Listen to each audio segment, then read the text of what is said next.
Os livros de 1º e 2ª Crônicas. Embora sejam 2 livros separados na nossa Bíblia, essa divisão não é original. Devido ao comprimento dos pergaminhos, o livro foi dividido em 2, mas ele foi escrito como um único livro com um enredo lógico. Nas nossas Bíblias em português, Crônicas vem depois dos livros de Samuel e Reis, e muitas das crônicas são, na verdade, conteúdos repetidos desses livros. E a maioria dos leitores modernos que chegam em Crônicas pensam: peraí, mas eu acabei de ler tudo isso. Então eles pulam. E isso é uma pena, porque esse livro é realmente único e importante na Bíblia.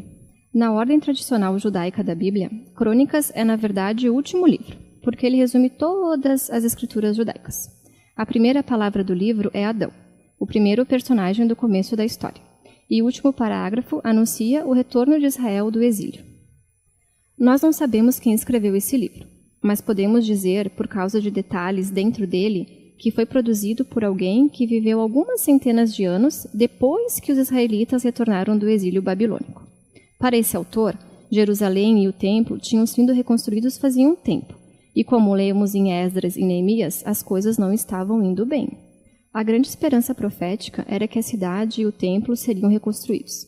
Deus viveria entre seu povo, o rei messiânico iria vir, e todas as nações viveriam debaixo do seu governo de paz. Mas nada disso aconteceu.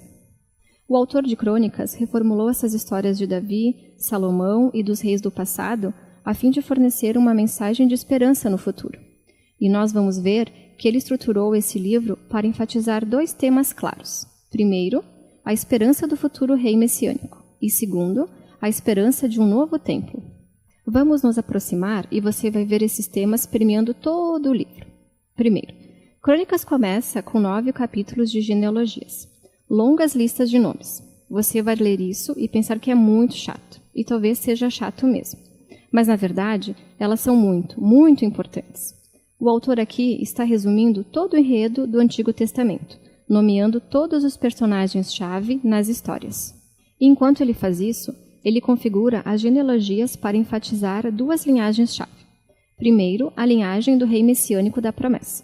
Muito espaço é dedicado para rastrear a linhagem de Judá, que levou até o rei Davi, para quem a promessa messiânica foi dada. E de Davi, o autor traça a linhagem até o seu próprio dia. Outra linhagem familiar que recebeu muita atenção é a dos sacerdotes, os descendentes de Arão, que, é claro, serviam no templo. E bem no começo, você pode ver os 2 temas principais: a esperança do autor no Messias que vai construir o novo templo e suas raízes nessas genealogias antigas. Depois disso, o autor passa para as histórias sobre Davi, e a maioria delas vai ser familiar para você do livro de Samuel. Mas, de novo, existem diferenças bem importantes. Antes de tudo, o autor deixa de fora todas as histórias negativas sobre ele, onde ele é retratado como fraco ou imoral.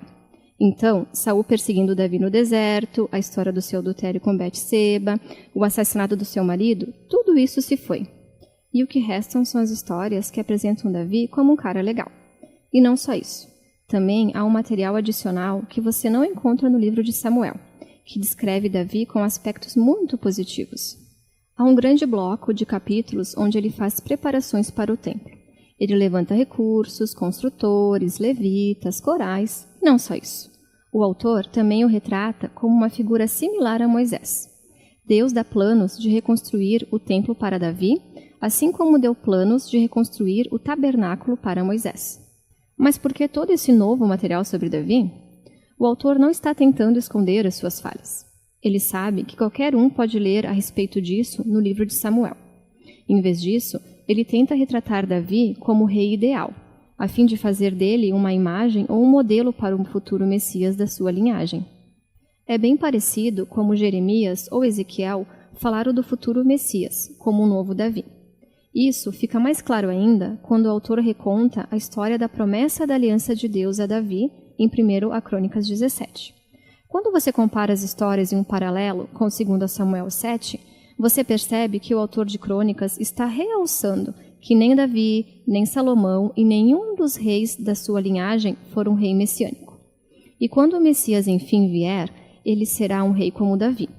Então, para este autor, as histórias do passado são o que sustenta a sua esperança no futuro. Depois que ele morre, nós vamos para 2 Crônicas, que foca nos reis que viveram em Jerusalém. E, de novo, há várias sobreposições com 1º e 2º Reis, mas há várias diferenças-chave. O autor deixa de fora todas as histórias sobre os reis de Israel do norte, para poder focar apenas na linhagem de Davi. E há bastante material novo sobre esses reis. Ele realça os reis que foram obedientes a Deus e acrescenta novas histórias sobre como a sua obediência levou ao sucesso e à bênção de Deus. Mas ele também acrescenta novas histórias sobre reis que foram infiéis a Deus. Eles não seguiram a Torá, eles guiaram Israel para a adoração de ídolos, e esses reis enfrentaram consequências horríveis que levaram ao exílio de Israel, uma bagunça que eles mesmos causaram. Então, toda essa sessão se torna uma série de estudos de caráter, onde o autor quer que as próximas gerações de israelitas aprendam através da história da sua família e assim se tornem fiéis ao seu Deus e à Torá. A conclusão do livro também é muito singular. Bem no final, o rei da Pérsia, cujo nome é Ciro, diz aos israelitas que eles podem voltar para casa, voltar do exílio, reconstruir a cidade e o templo. E ele diz na última linha do livro: quem dentre vocês pertencer ao seu povo, vá para Jerusalém, e que o Senhor, o seu Deus, esteja com você. E é assim que o livro termina, com uma frase pela metade. É claro que o autor sabe do primeiro retorno do exílio e das histórias de Esdras e Neemias, mas claramente, do seu ponto de vista, as esperanças proféticas de Israel não foram cumpridas nestes eventos. E esse final incompleto mostra que a esperança do autor está posta em um outro retorno de exílio, onde o Messias vai finalmente vir para reconstruir o templo e restaurar o povo de Deus. O livro de Crônicas é o último livro das escrituras judaicas. Ele termina apontando adiante. Ele chama o povo de Deus para olhar para trás, a fim de olhar para a frente, porque o passado se tornou a fonte de esperança no futuro. Então, Crônicas conclui o Antigo Testamento como uma história em busca de um final. E é isso que trata esse livro.